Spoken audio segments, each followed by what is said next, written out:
All right, let's talk about a word we hear all the time, productivity. We're all chasing it, right? But what does it actually truly mean? Because, as we're about to see, it's so much more than just being busy. So let me ask you a question right off the bat. Think about your day so far. Were you just busy, or were you really productive? You know that feeling, right?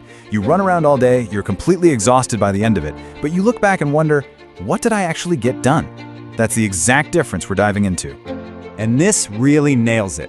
Busyness is just motion. It's activity for the sake of activity. It's like a hamster on a wheel, you know? There's a lot of spinning, but you're not actually going anywhere. Productivity, though, that's different. That's motion with direction. It's focused and it leads to a real, tangible result. So productivity gets thrown around so much it's kind of become a buzzword. Let's cut through all that noise. We need to get back to basics and look at the actual solid definition. This is where it all clicks into place. And there it is.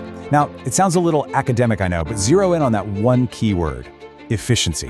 At its very core, productivity is a measure of efficiency. It's not about how many hours you work, it's about how effectively you turn your resources into actual results. To put an even finer point on it, it's a quantifier of total efficiency. Now, what does that mean? It means productivity isn't just a vague feeling like, oh, I had a good day. No way. It's something you can actually measure. It puts a number on how effective you are, or your team is, or your whole company is. It's concrete. So if we're going to measure efficiency, we first have to understand what it's made of. And it turns out, you can break the whole thing down into 3 super simple universal building blocks. And here they are: input, process, and output. I mean, think about it. Everything that gets made or done follows this exact flow. Whether you're building a skyscraper or just sending an email, it's the same thing. You start with your inputs, you apply a process, and you give an output. It's a simple framework, but it's incredibly powerful. First up, you've got your inputs. This is all the stuff you put in at the very beginning. It's your ingredients, basically.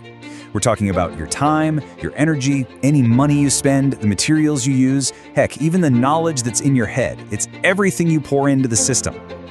Okay, next up is the process. This is the doing part. It's the action in the middle where you take all those inputs and start to transform them. You might be building something, or analyzing data, or combining different elements. Whatever it is, this is the engine that actually does the work. And finally, of course, you get to the outputs. This is what you have to show for all that effort. It might be a physical product you can hold, or a service you've delivered, or maybe something you can't touch, like a problem that's now solved. It's the final result, the value you've created. Okay, so we've got our 3 building blocks, right? Inputs, process, and outputs. Now for the really cool part. Let's see how we connect these pieces to actually measure this whole productivity thing.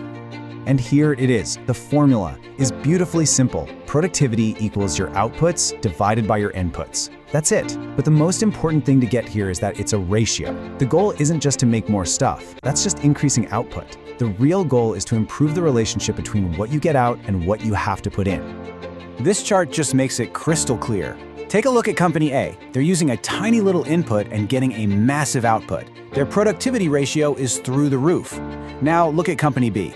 They're pouring in tons of resources and getting very little back. Company A is, by definition, the more productive organization. It's not even close. So you might be thinking, okay, that's great for big companies, but what does this have to do with me? Well, here's why it matters. This whole framework, this formula, it doesn't just apply to factories. It applies to everything you do, from a huge year-long project right down to a single email you're about to write.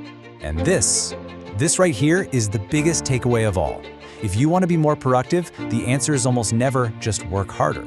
Think about it. Working harder just increases your inputs. More time, more effort.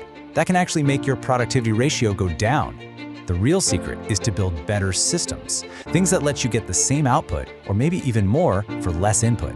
It's the definition of working smarter. So, I'll leave you with this to chew on. Take a look at your own work, your own life. Can you think of one input, whether it's time or stress or money, just one input that you could reduce while still getting the exact same valuable output?